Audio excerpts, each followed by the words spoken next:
यहाँ पे ईज़ल मैंने सेट कर दिया है, इमेज सामने ले ली है। लिंसीड ऑयल मैं थोड़ा सा लूँगा एंड टाइटेनियम वाइट, रॉ अंबर, ये 2 कलर में इस्तेमाल करने वाला हूँ ये स्केच करने के लिए। बहुत ही थोड़ा सा लिंसीड ऑयल। लोग कहते थे ड्राइंग और पेंटिंग में क्या रखा है, शर्मा जी के लड़के को देखो, आईआईटी वगैरह में जाओ। जब बचपन में ड्राइंग पेंटिंग स्केचिंग करता था तो रिश्तेदार आईआईटी की बात करते थे। आज आईआईटी में आके पेंटिंग्स की बात कर रहा हूँ भाई, वो भी वीडियो रिश्तेदारों तक तो पहुंच ही जाएगी। As a professional artist last 2 से 3 सालों के अंदर हमने अपने रेवेन्यू को 10,000 पर एनम को 2 करोड़ प्लस पर एनम के रेवेन्यू पे ग्रो किया। सर बहुत इंस्पिरेशन मिलती है, कनेक्शन फील होता है। सो इंडिया में किसी आर्टिस्ट को प्रोफेशनल बनना है तो प्रोफेशनलिज्म, अर्निंग, इन सारे पॉइंट्स को लेकर उनको कंफर्टेबल फील करना पड़ेगा। इन लेसन्स के माध्यम से मैं अपनी 9 साल की आर्टिस्टिक जर्नी को शेयर कर रहा हूँ, जिसमें बहुत सारे उतार चढ़ाव रहे, इस विजन के साथ कि ये लेसन्स जितने भी एस्पायरिंग सीरियस आर्टिस्ट हैं उन सबको बहुत हेल्प करे ग्रो करने में। आर्ट स्किल्स की बात हो या प्रोफेशनल लेवल पे बिजनेस एजुकेशन पे काम करने की बात हो, एंड इस विजन में मेरे साथ जुड़े रहने के लिए मैं आपका हमेशा आभारी रहूँगा। तो शुरुआत हम कर रहे हैं। सबसे पहले मेरा फोकस है कि सारी लाइंस को हम स्ट्रेट लाइन में कन्वर्ट करें और बहुत ही सिंप्लीफाई करें।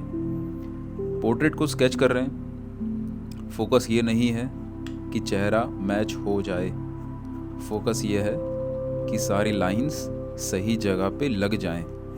वो हो जाएंगी तो हमारी आधी चीज़, हम आधा जंग तो हम वहीं पे जीते जाएंगे।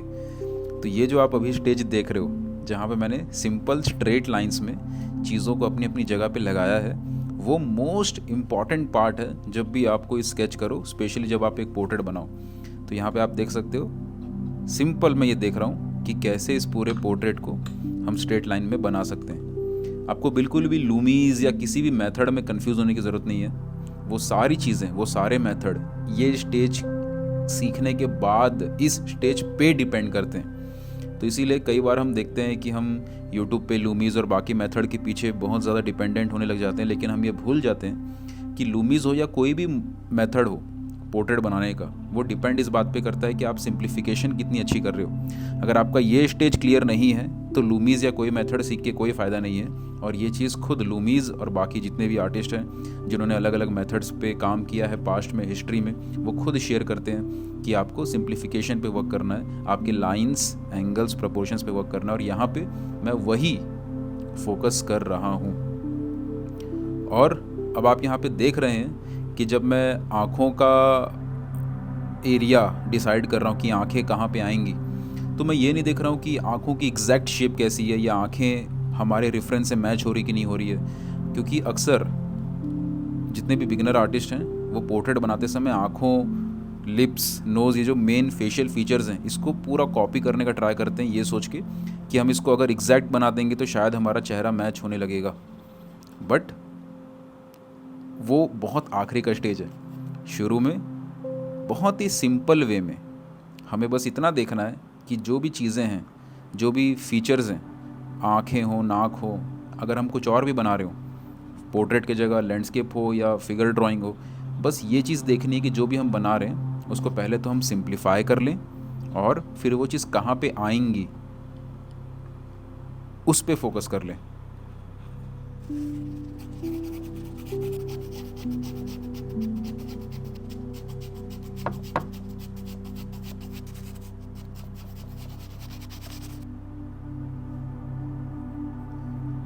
अब यहाँ पे जो बड़ी लाइंस थी, जो बड़े स्ट्रेट लाइंस थे, मैं उसको और थोड़ा सा टुकड़ों में छोटे छोटे लाइंस के ऊपर फोकस कर रहा हूँ, सो दैट थोड़ा सा ड्राइंग को हम और रिफाइन कर सकें। शुरू में बस हमारा फोकस था कि लाइंस, बड़ी बड़ी लाइंस अपनी जगह पे आ जाएं, उसके बाद हम अब छोटी छोटी लाइंस थोड़ी सी ऐड कर रहे हैं। अभी भी बिल्कुल डिटेल्स या हर एक छोटी छोटी चीज़ को ऐड करना वो फोकस नहीं है, बट हर चीज़ अपनी जगह पे हो, बस इतना सा फोकस है।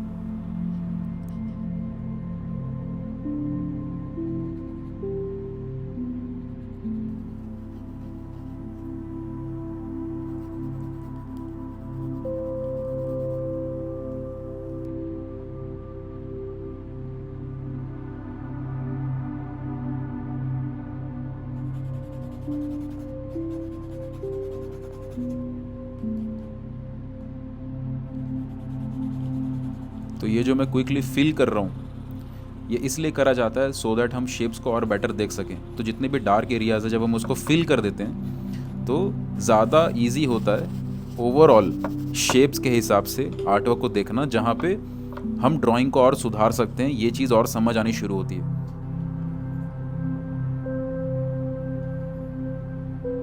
यहाँ पे मैं मेनली फोकस कर रहा हूँ कि ओवरऑल फील आ जाए दूर से, बिल्कुल भी डिटेल्स वाला फोकस हमारा नहीं है, क्योंकि वैसे भी ब्रश के साथ डिटेल्स करना पॉसिबल नहीं है। हमारा बस फोकस है कि ओवरऑल एक फील आ जाए।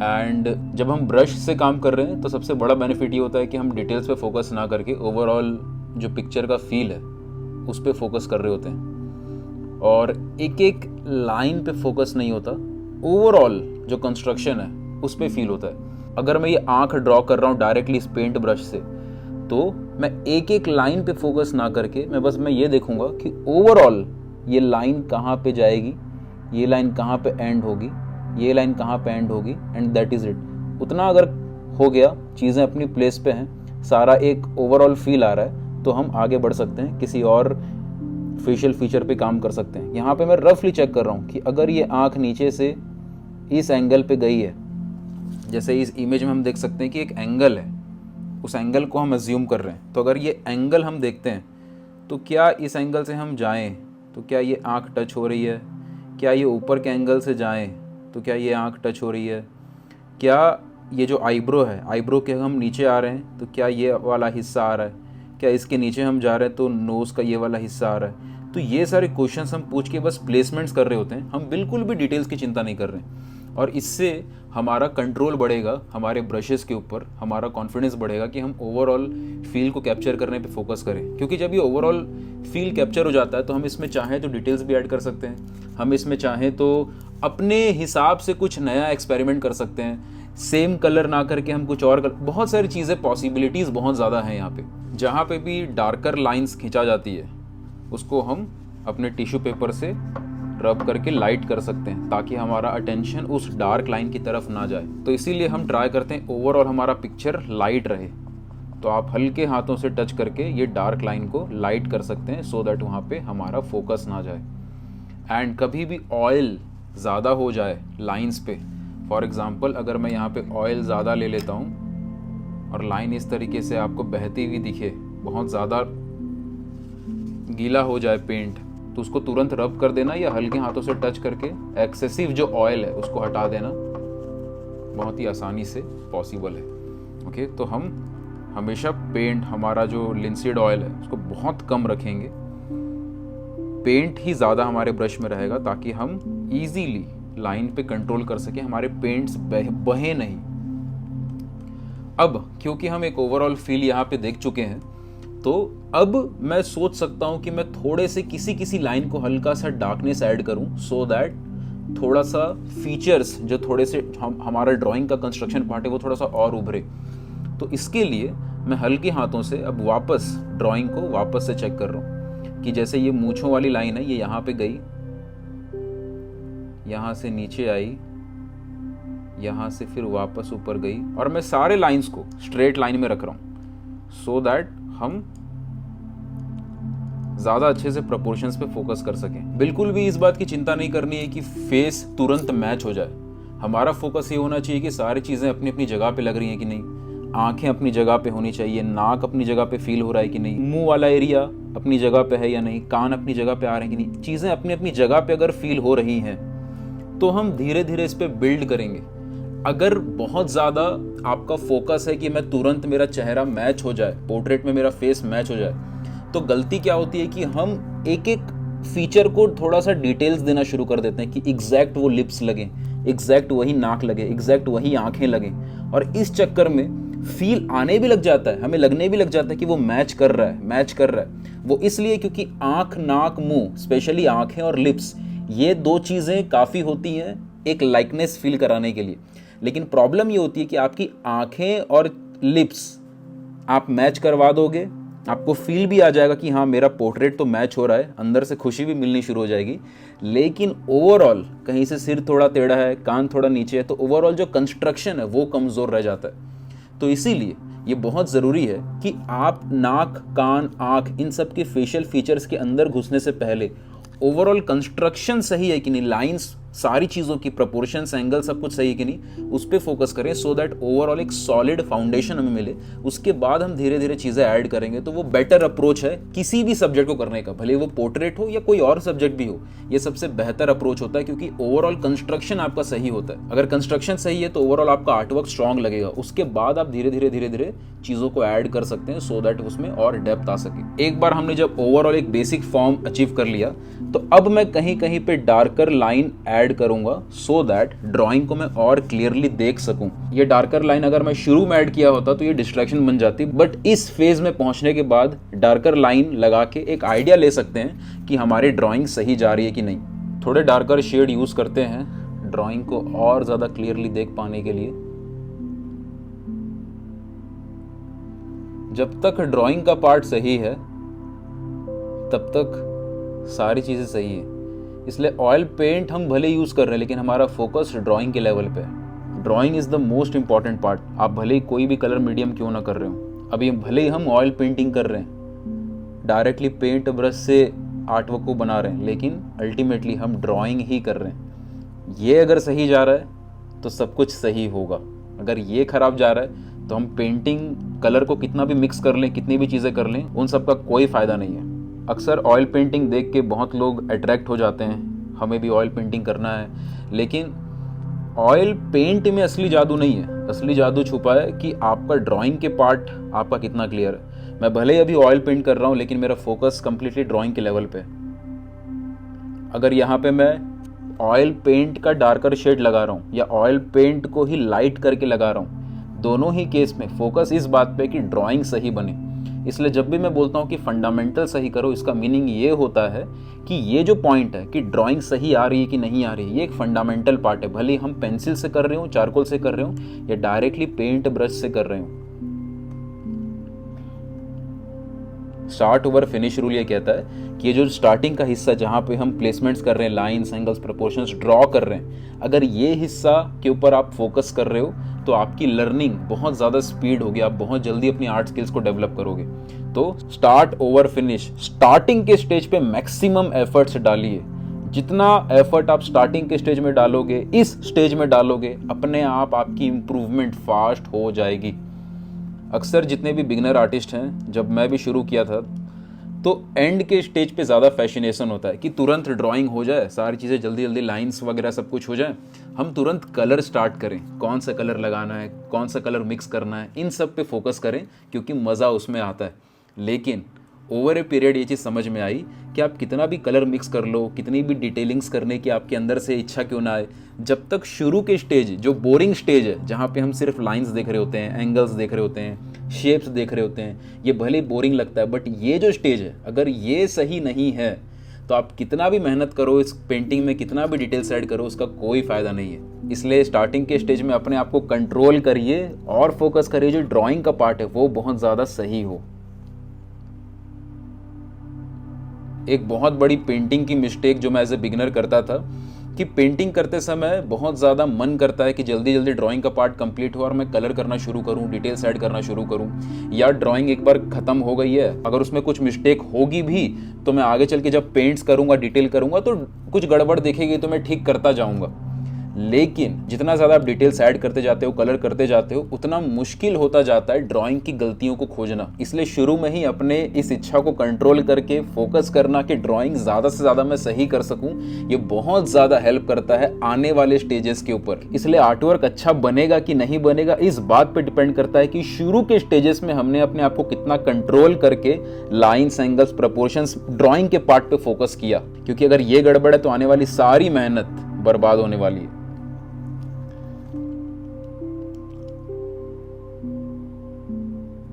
अभी आप देखेंगे कि हम लिप्स वाले एरिया पे फोकस कर रहे हैं। तो जब हम लिप्स बना रहे हैं तो मैं ये फोकस नहीं कर रहा हूँ कि लिप्स की आउटलाइन कैसी है, मैं ये फोकस कर रहा हूँ कि डार्क एरियाज, डार्क शेप कौन से हैं। तो यहाँ पे अगर ये मूंछों के पास में ये वाला जो डार्क एरिया है, हमने इसको जैसे ही लगाया अपने आप एक स्माइल का फील आने लग गया। तो मेरा ये फोकस नहीं कि मैं एक एक दांत, लिप्स की पूरी शेप को ड्रॉ करूँ। मेरा फोकस ये है कि जहाँ डार्कर शेड्स हैं मुझे बस उनको लगा के इसको छोड़ देना है। बिगनर एक मिस्टेक ये करते हैं कि उनको जो जो दिखाई दे रहा है वो सबको ड्रॉ करते हैं कि मुझे 4 दांत दिख रहे हैं तो मैं चारों दांत को ड्रॉ करूं, मुझे लिप्स में ये कट कट दिख रहा है, यहाँ पे ये पिंपल दिख रहा है, मैं सबको ड्रॉ कर दूं? नहीं, आपको बस स्टार्टिंग के स्टेज में आपको फील लाना है। तो आप बस ये देखोगे कि कहाँ पे जो लाइन, प्रॉपर लाइन है, जैसे ये मूंछों की लाइन है, ये अलग से है, दिख रही है क्लियरली, तो हमने उसको ड्रॉ किया। लेकिन जब हम दांत बना रहे हैं तो एक एक लाइन को ड्रॉ नहीं करना है हमें। जो डार्क शेड्स हैं, जैसे यहाँ पे एक डार्क शेड है, यहाँ एक डार्क शेड है, ओके, यहाँ पे एक डार्कनेस है, हमने उसको बस ऐड किया तो ओवरऑल फील आ जाएगा। यहाँ पे मूछें यहाँ पे मुड़ रहे हैं, मूछें और दाढ़ी मिक्स हुआ है यहाँ पे, तो मूछ ऊपर से जा रही है, तो मूछ ऊपर से जा रही है, तो यहाँ एक डार्क शेड आ रहा है इस एरिया में, ओके, इस एरिया में। तो अपने आप हमने उसको बस ऐड किया, अपने आप फील आ गया कि मूछें ऊपर हैं। यहाँ पे मूछें ऊपर से जा रही है, हमने बस यहाँ पे एक डार्कनेस ऐड करी, जैसे यहाँ पे है, तो ये जैसे ही हमने ऐड किया अपने आप फील हो गया कि मूछें ऊपर से जा रही है। एक एक चीज़ बनाने की ज़रूरत नहीं, हमें बस ये देखना है कि डार्कनेस और लाइटनेस कैसी है। तो हमें आउटलाइन बनाने की ज़रूरत नहीं है, क्योंकि हम पेंसिल से ड्रॉ नहीं कर रहे हैं, हम डायरेक्टली पेंट ब्रश से ड्रॉ कर रहे हैं। और इसका ये बेनिफिट मिल जाता है कि आप बहुत क्विकली किसी शेप को बहुत क्विकली बना सकते हो, जो कि पेंसिल से बहुत टाइम लगता है। जैसे फॉर एग्जांपल यहाँ पे एक शेप है डार्क, मैं तुरंत इसको इस तरीके से रब करके बना सकता हूँ। जैसे ये लोअर लिप का एरिया लाइट है, इसके नीचे जो दाढ़ी है ये भी लाइट है, जैसे कि हम रेफरेंस में देख सकते हैं। तो यहाँ पे मैं कुछ ऐड नहीं कर रहा हूँ, यहाँ पे डार्कनेस है तो मैं यहाँ पे थोड़ी सी डार्कनेस मैंने ऐड करी है। मुझे यहाँ से डार्क है तो मैंने यहाँ से ऐड किया थोड़ा सा डार्कनेस। तो जहाँ डार्कनेस है वहाँ मैं थोड़ा थोड़ा डार्कनेस ऐड कर रहा हूँ, तो जो ड्राइंग का पार्ट है वो अपने आप हमारा फील आना वहाँ पे शुरू हो जाता है।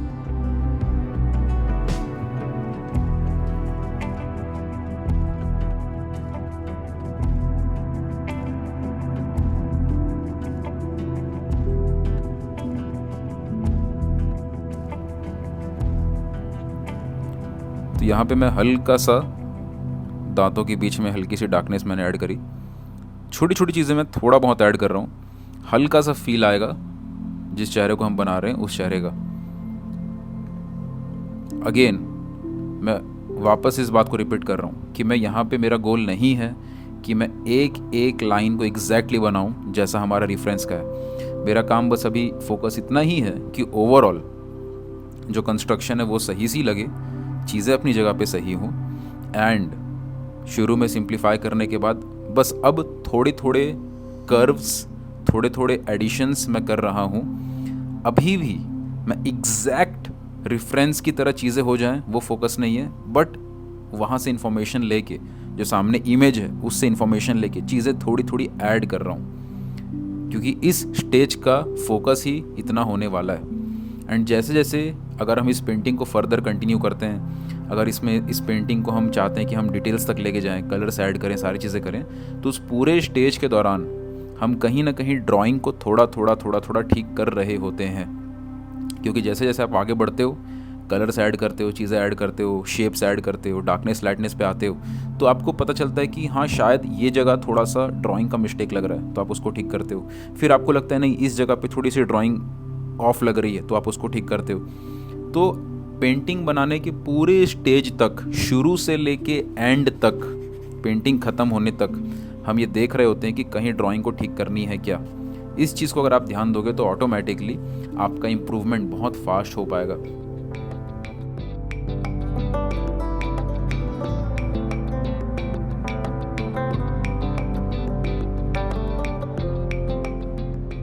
सो कनेक्टेड रहिएगा फ्यूचर के लेसन्स के लिए। Make sure to subscribe. And आप सबको बताते हुए बहुत खुशी हो रही है कि पोर्ट्रेट ड्राइंग की पूरी सीरीज हमने शेयर कर दी है पैलेट वर्स के प्लेटफॉर्म पे, जहां पे आप पोर्ट्रेट को ड्रॉ करेंगे। Fundamental concepts, lines, angles, proportion, simplification जो हमने इस लेसन में भी देखा वो सब मैं आपको करके दिखाऊंगा। कंप्लीट रेंडरिंग करेंगे और फिनिशिंग तक उस पोर्ट्रेट को स्टडी करते हुए लेके जाएंगे। और ये पूरी सीरीज आपको पैलेट वर्स के प्लेटफॉर्म पे मिलने वाली है, वो भी completely free. Yes, completely free हमने शेयर किया हुआ है। So enjoy learning. इस वीडियो के नीचे डिस्क्रिप्शन में और पिन कमेंट में आपको पैलेट वर्स के प्लेटफॉर्म का लिंक मिल जाएगा। इस वीडियो को शेयर करिएगा और भी अपने आर्ट लवर्स फ्रेंड के साथ। मिलता हूँ आपको फ्यूचर के लेसन में। Love art, live art.